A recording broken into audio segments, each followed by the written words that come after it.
Baik, sebelum kita mendengarkan kebenaran firman Tuhan, mari sama-sama kita berdoa.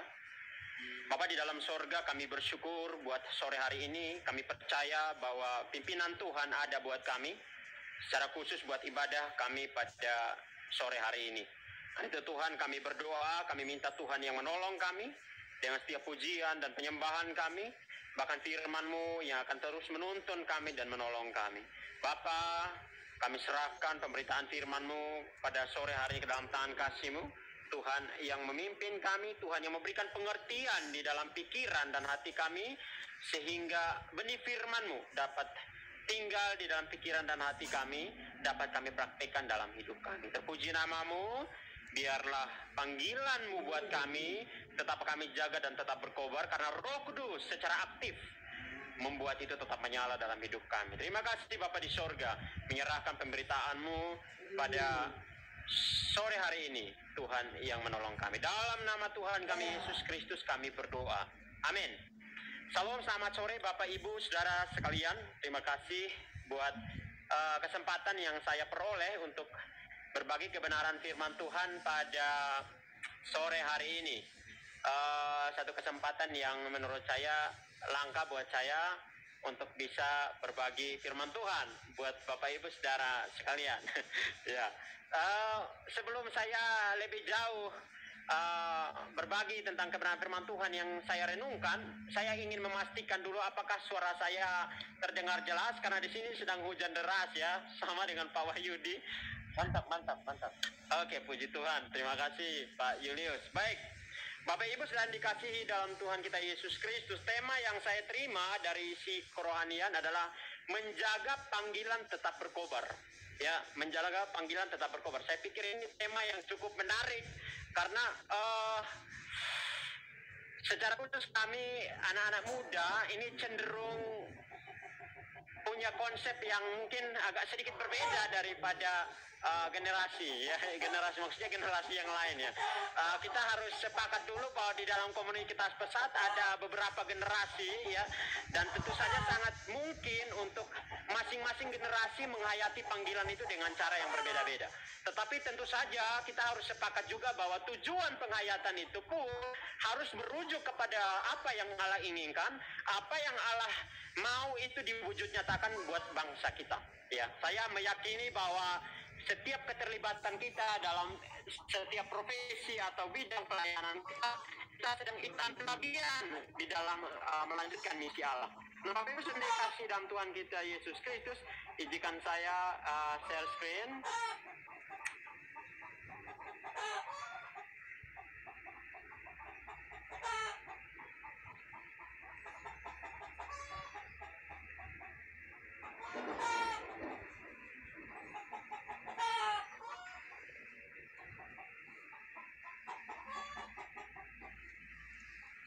Ya, tema yang saya terima adalah menjaga panggilan tetap berkobar.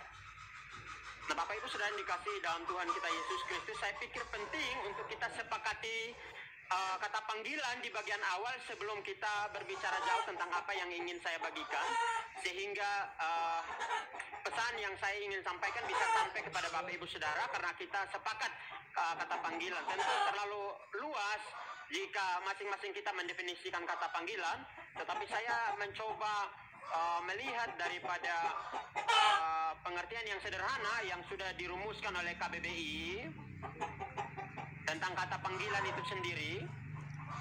Kita melihat di dalam KBBI, maka KBBI mengartikan kata panggilan itu sebagai sebuah ajakan atau undangan. Jadi KBBI mengartikan panggilan itu sebagai sebuah ajakan atau undangan. Jadi kalau seseorang diajak untuk melakukan sesuatu, itu bisa dikategorikan sebagai sebuah panggilan. Seseorang diundang untuk mengerjakan sesuatu atau menghadiri sesuatu, maka itu bisa dikatakan sebagai sebuah panggilan. Atau seseorang diajak untuk terlibat di dalam satu bidang pelayanan atau pekerjaan, maka itu juga bisa disebut sebagai bagian panggilan. Namun Bapak Ibu Saudara dikasihi Tuhan, di dalam kehidupan beragama, kata panggilan itu seringkali dihubungkan dengan Tuhan.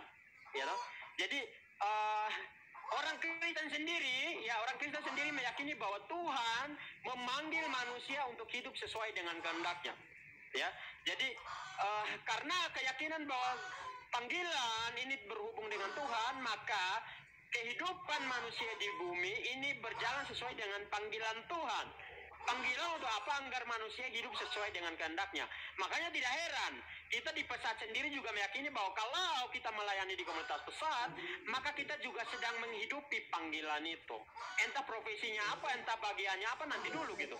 Tapi masuk di dalam komunitas itu, masuk terlibat di dalam satu bidang pelayanan, maka itu dapat dikategorikan sebagai sebuah panggilan. Tapi Bapak Ibu sudah dikasih Tuhan, saya sendiri lebih sepakat, ya, saya sendiri lebih sepakat bahwa memang semua orang Kristen atau semua orang percaya harus hidup sesuai dengan kehendak Tuhan. Dan itu harus, maksudnya tidak boleh dilihat sebagai suatu ajakan atau undangan, tetapi itu merupakan suatu kewajiban. Ya, saya lebih melihatnya lebih condong kepada suatu kewajiban. Kenapa demikian? Karena kita ini ciptaan. Ya, kita ini ciptaan dan kita dicipta oleh Sang Pencipta.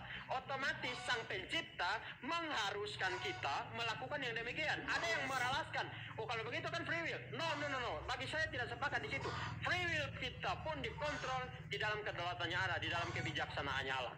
Itu berarti bahwa tujuan Sang Pencipta menempatkan kita ialah melanjutkan atau menghidupi sesuai dengan kehendaknya. Ada roadmap-nya Allah yang sudah tersedia di situ. Jadi menurut saya kita sebagai orang percaya tidak perlu diajak, ya tidak perlu diajak untuk hidup sesuai dengan kehendak Allah, tetapi kita wajib hidup sesuai dengan kehendak Allah. Sekali lagi catatan saya adalah bahwa karena kita ini ciptaan, ya, dan kita bukan pencipta. Kalau seandainya kita pencipta, seharusnya Allah menciptakan kita di bagian awal sebelum dunia diciptakan, dan kita bersama-sama dengan Allah mencipta.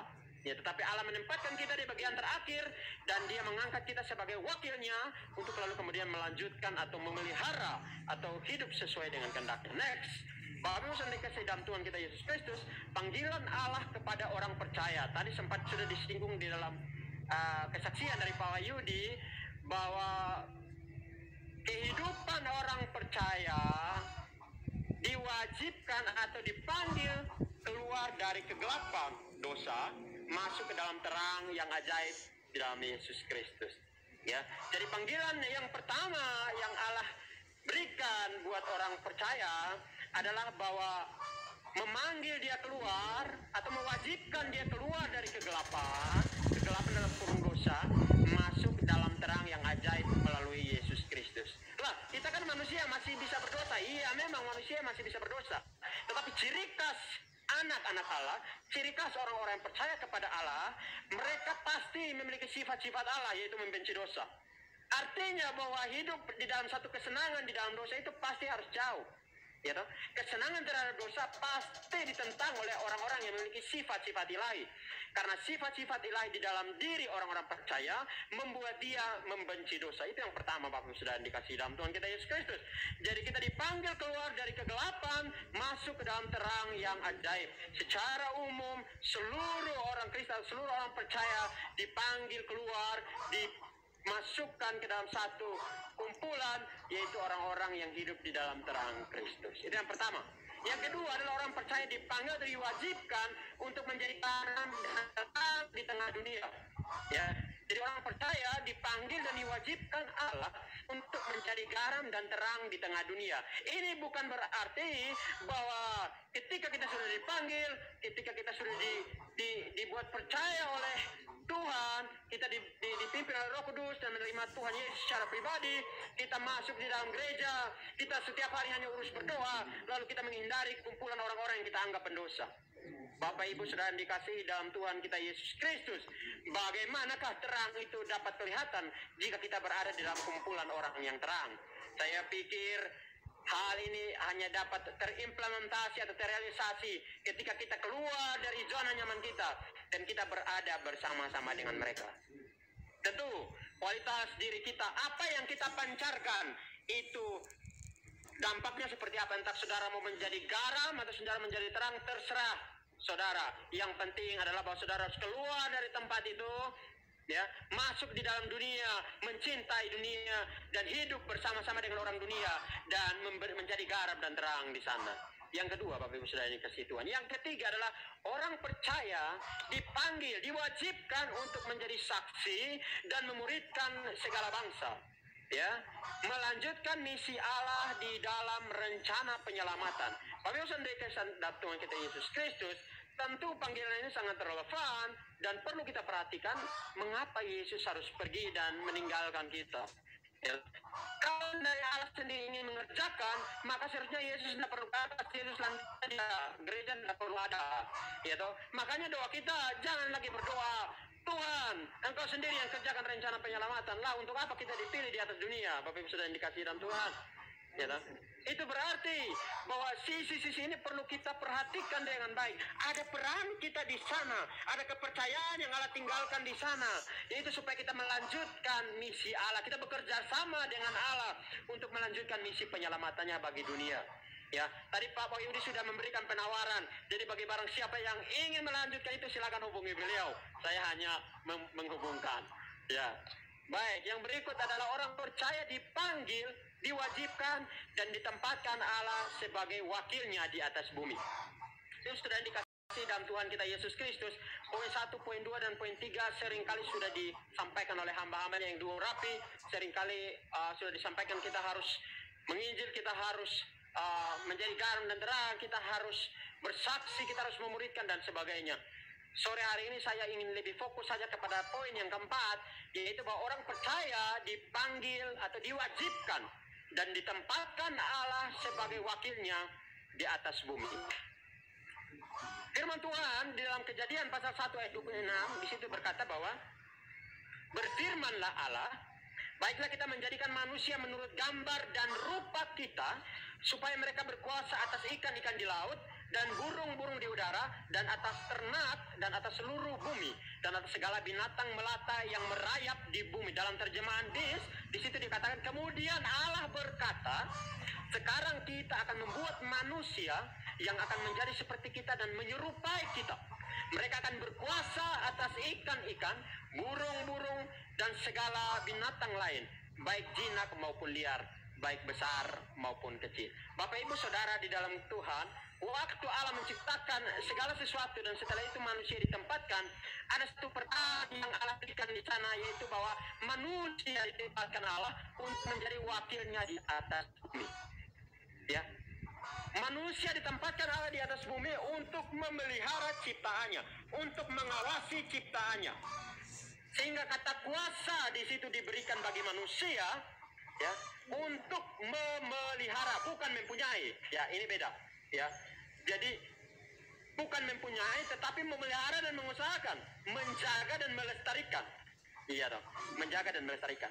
Nah, ini menjadi menarik bagi saya. Kenapa? Karena dampak daripada ayat ini rupanya sangat berpotensi melahirkan berbagai hal. Ya, dalam hal yang negatif maupun yang positif, kuasa ini bisa diartikan dalam pengertian yang berbeda-beda. Ya, tergantung bagaimana setiap orang menghayati akan ayat ini. Ya. Jadi ketika Allah menciptakan manusia, maka Allah menginginkan manusia menjadi wakilnya di atas bumi.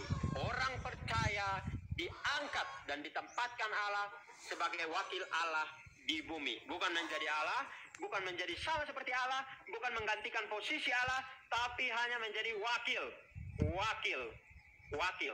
Hanya menjadi wakilnya di atas bumi.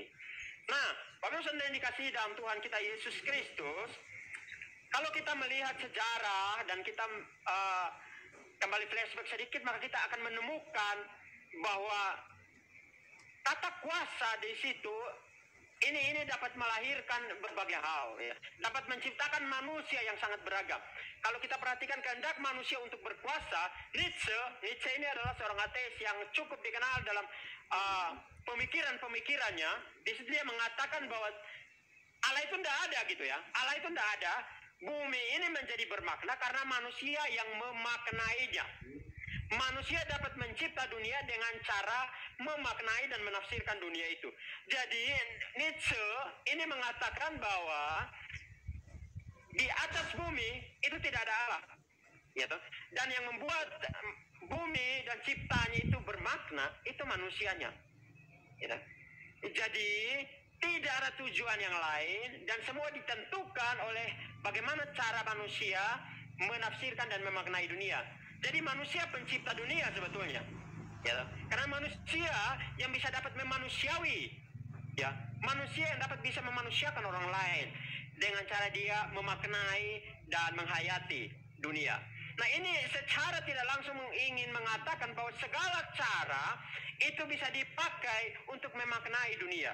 Ya, segala cara itu bisa digunakan untuk menafsirkan dunia, tergantung bagaimana masing-masing subjektif itu menafsirkan dunia. Ya toh?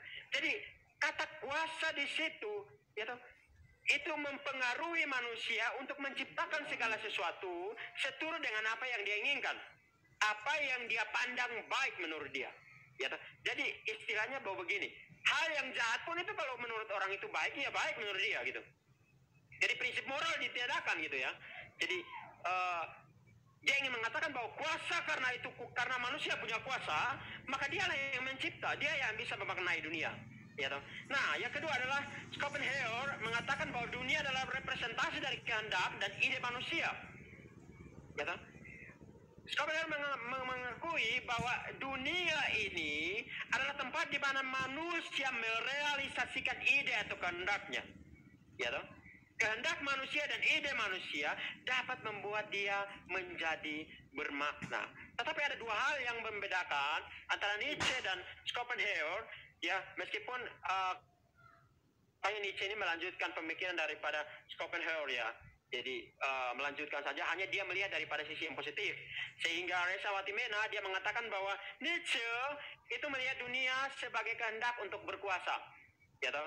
Jadi manusia memiliki kehendak untuk berkuasa di bumi, ya, namun bersikap optimis, ya, dan memilih untuk merayakan kehidupan dengan segala kerumitan. Artinya, ya, Nietzsche lebih mengatakan bahwa kita harus realistis. Jadi dalam situasi sulit, situasi senang, situasi yang mencekam, seperti apapun situasinya, ya, manusia harus bisa tetap memaknai itu atau menerima itu. Ya, sedangkan Schopenhauer melihat dunia sebagai kehendak buta, ya, jadi manusia melihat dunia dengan bersikap lebih pesimis, ya toh, serta memilih untuk melarikan diri darinya, ya toh. Makanya muncul istilah yang mengatakan bahwa kalau dia tidak senang, maka dia bisa menjadikan narkoba sebagai candu atau kegiatan-kegiatan apa sebagai candu, dan itu membuat dia berlari daripada sebuah kenyataan. Nah, sedangkan Nietzsche, ya toh, secara positif dia ingin mengatakan bahwa manusia harus menghadapi kenyataan itu, ya toh, tetapi harus dengan keyakinan bahwa dialah yang menciptakan itu, ya toh. Dia bisa merubah itu tergantung bagaimana cara dia memaknainya.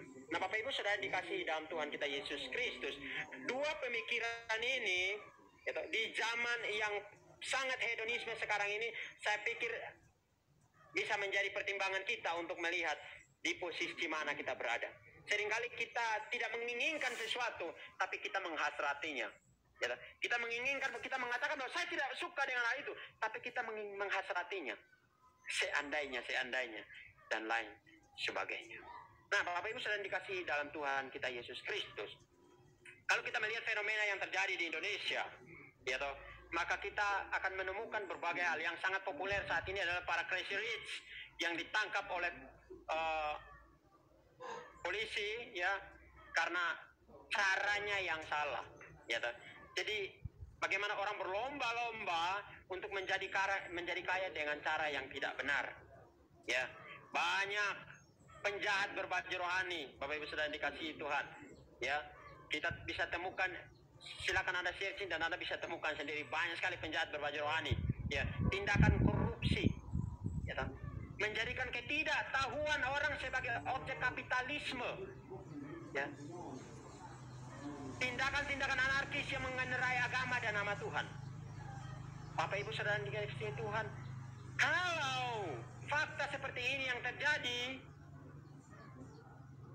generasi seperti apa yang kita inginkan bertahan ke depan? Ya toh? Permasalahannya adalah siapa orang-orang yang melakukan ini? Ya, orang-orang yang disebut pemimpin.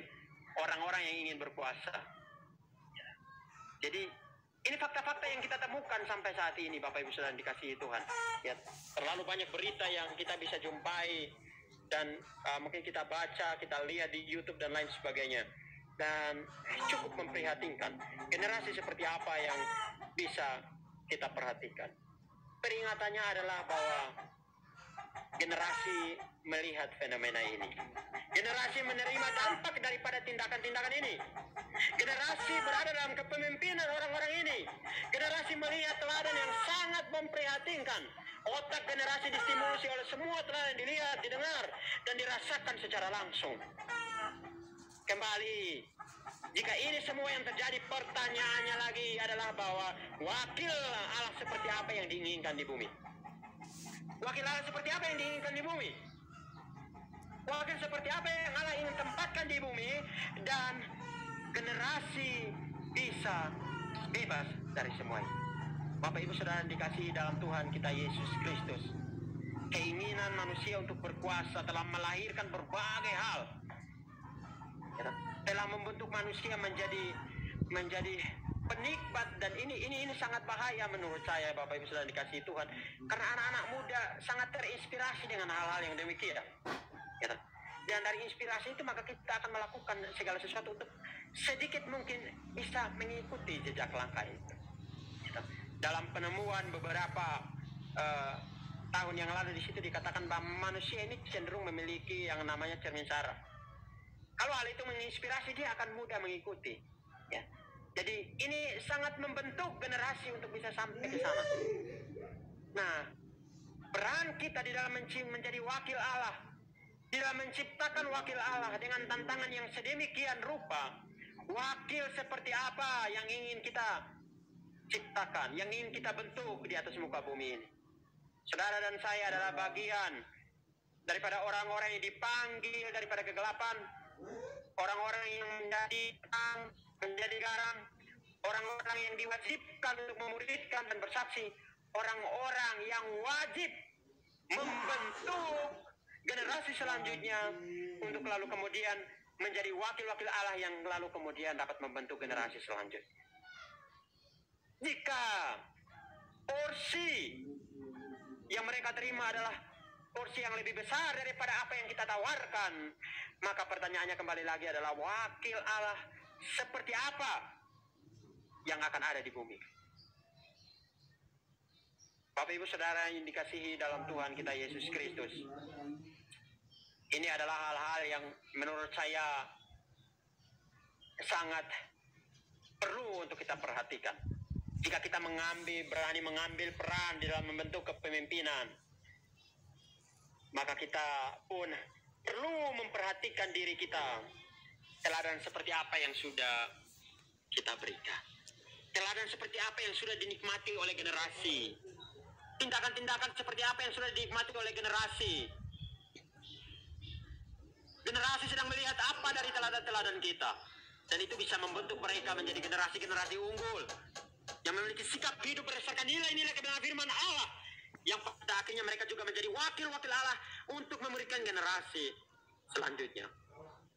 Saya berharap ini menjadi peringatan yang kuat bagi kita, sehingga dimanapun kita berada, kita tidak menambah jumlah orang yang memberikan teladan demikian, tetapi kita bisa berdiri di sepatu yang berbeda, memberikan teladan yang berbeda, memberikan tindakan-tindakan yang berbeda, dan kita bisa menjadi teladan dengan yang hal-hal yang lebih baik, hal-hal yang lebih positif, yang dapat membentuk generasi menjadi generasi-generasi unggul sesuai dengan kehendak Allah. Kita dipanggil, diwajibkan Allah untuk memuridkan generasi. Allah memakai orang-orang percaya, wakilnya, untuk mengajar dan membentuk generasi hidup sesuai dengan kehendak Allah. Dan saya dan saudara adalah orang-orang itu. Setiap profesi yang kita emban saat ini harus dilihat bukan sebagai sumber kita memperoleh penghasilan, tetapi harus dilihat sebagai sebuah beban yang Allah taruh dalam hati kita untuk kita kerjakan. Bapak Ibu Saudara dikasihi dalam Tuhan kita Yesus Kristus, saudara dan saya melayani bukan bekerja. Kalau saudara dan saya melayani, berarti bukan upah yang kita cari, tetapi memuaskan hati Allah. Apa yang Allah inginkan untuk kita kerjakan, dan itu kita tetap bergelora di situ. Profesi yang kita miliki saat ini tidak boleh dipandang sama dengan pedagang di luar sana. Pedagang di luar sana tidak akan pernah menikmati apa yang kita rasakan, Kepuasan hati Allah karena kita terlibat memuridkan generasi. Tetapi kita bisa merasakan hasil yang dia lakukan. Kita bisa merasakan itu. Tapi dia tidak pernah bisa merasakan kepuasan yang Allah taruh dalam hati kita. Karena kita terlibat bersama-sama dengan Allah. Membentuk generasi menjadi wakil-wakilnya di bangsa ini. Karena itu Bapak Ibu Saudara yang dikasihi dalam Tuhan kita Yesus Kristus. Kepuasan hati kita. Bukan kepada apa yang kita terima. Melainkan karena kita ikut ambil bagian dalam mempersiapkan generasi di bangsa ini. Jika kita sadar betul bahwa Tuhan memanggil kita, Tuhan memanggil kita, mewajibkan kita untuk ikut terlibat di dalam tugas pemuridan ini, tugas pembentukan ini, maka kita akan dengan serius melihat ini sebagai sebuah kesempatan untuk lalu kemudian kita bertanggung jawab dengan apa yang Allah berikan bagi kita. Wakil Allah mau seperti apa besok hari, itu tergantung dari Bapak Ibu, Saudara, dan saya. Mengapa demikian? Karena Saudara dan saya berani mengambil tanggung jawab, berani masuk ke situ. Dan menurut saya, tidak ada kata tidak untuk kita menolak itu. Karena Allah mewajibkan kita untuk melakukan itu. Bapak Ibu Saudara dikasihi dalam Tuhan kita Yesus Kristus. Saya dan Saudara mendapatkan kesempatan yang istimewa dari Allah karena ikut ambil bagian di dalam tugas ini, yaitu mempersiapkan generasi. Ya, kita memikul sebuah tanggung jawab yang besar dari Allah untuk mempersiapkan wakil Allah di bumi sesuai dengan kehendak Allah. Karena itu saya mengajak kita semua, teruslah kita belajar untuk mencari kebenaran. Seorang guru yang baik harus senantiasa haus akan kebenaran. Dengan demikian, maka kebenarannya akan diajarkan kepada murid-murid. Bapak Ibu Saudara dikasihi Tuhan, jika saudara dan saya tidak haus akan kebenaran, maka belum tentu kebenaran yang akan saudara ajarkan kepada generasi selanjutnya. Tingkat penghayatan kita terhadap kebenaran pun hari berlangsung hari, tahun berlangsung tahun mengalami perkembangan. Hanya nilai-nilainya yang tidak berubah. Dan kita perlu untuk mengkontekstualisasikan itu, sehingga generasi selanjutnya dapat menikmati semua itu. Dibentuk karena kebenaran-kebenaran yang kita tawarkan berdasarkan kebenaran firman Tuhan. Tetaplah berkobar terhadap panggilan Allah untuk kita. Di bagian apapun profesi kita, kerjakan dengan penuh tanggung jawab. Dengan begitu, kita tetap menjaga panggilan Tuhan untuk kita. Sekali lagi, tugas kita adalah kerjakan dengan penuh tanggung jawab. Itu peran kita. Dan tadi sempat disinggung oleh Pak Wahyudi bahwa memang itulah tugas Roh Kudus untuk menjaga api itu tetap melayani. Karena api itu dari Allah sendiri. Ya, bukan kita yang menghidupkan api. Nah, saudara dikasihi Tuhan, saya ingin memberikan satu ilustrasi. Kami di timur, kalau mau seibabi, ya mau seibabi, maka tidak semua kayu itu dapat dipakai arangnya untuk kemudian bisa seibabi. Ada beberapa pohon, ya, yang bisa dipakai arangnya untuk seibabi. Kenapa? Karena bukan kualitas bakarannya yang diperhatikan, tapi kualitas panasnya yang secara konsisten itu bisa terpancar. Ya.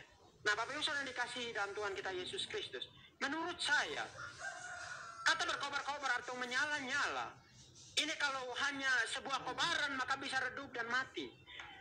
Tetapi hanya kalau panasnya yang kita pancarkan secara konsisten, maka di saat usia kita telah usai, saat dimana kita harus berhenti, panasnya itu masih terasa.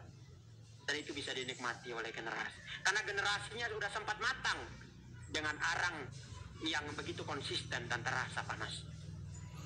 Saya dikasih dalam Tuhan kita Yesus Kristus. Hidup tidak hanya sebatas keinginan untuk berkobar. Melayani tidak hanya sebatas ambisi untuk berkobar. Butuh konsistensi, butuh kualitas.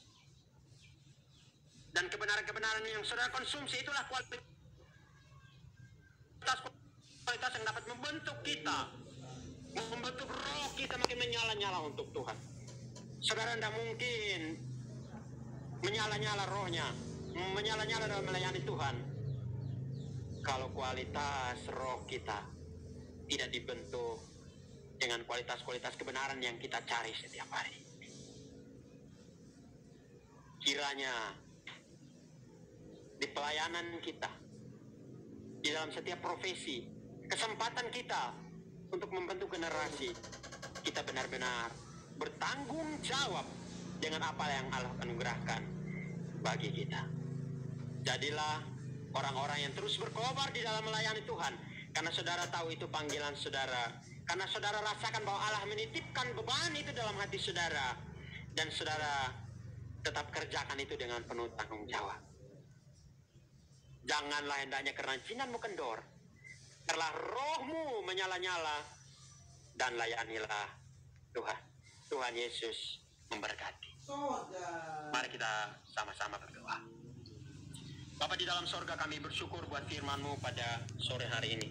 Kami percaya Allah Roh Kudus bekerja buat kami secara pribadi untuk menangkap sedetail mungkin panggilan yang Tuhan sudah berikan bagi kami, sehingga keterlibatan kami di dalam memuridkan generasi, mempersiapkan wakil-wakil Allah di generasi selanjutnya benar-benar terrealisasi, karena kami menangkap maksud Tuhan dengan benar, dan kami menghidupi itu di sepanjang hidup kami. Terima kasih Bapa di sorga, memberkati firman-Mu tetap menjadi peringatan yang kuat bagi kami. Dalam nama Tuhan Yesus kami berdoa.